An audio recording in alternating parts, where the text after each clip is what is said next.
আসসালামু আলাইকুম বন্ধুরা, কেমন আছেন সবাই? আশা করি সবাই ভালো আছেন। আজকে চলে আসলাম আরেকটি নতুন ভিডিও নিয়ে আপনাদেরকে দেখানোর জন্য। ওই যে দেখেন একটা বিমান উইড়া যাইতেছে। তো আমরাও দেখলাম।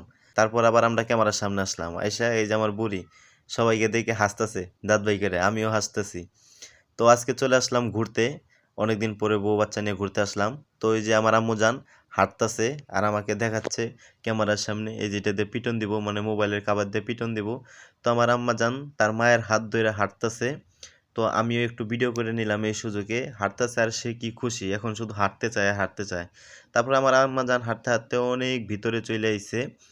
এটা রানারের সাইডে। তো জায়গাটা অনেক সুন্দর। আজকে একটু বাতাস ছিল, এই কারণে ঘুরা মজা পাইতেছি, নাহলে আমি বেশি ঘুরি না, ওর পাশে আবার অমনি চলে যাই।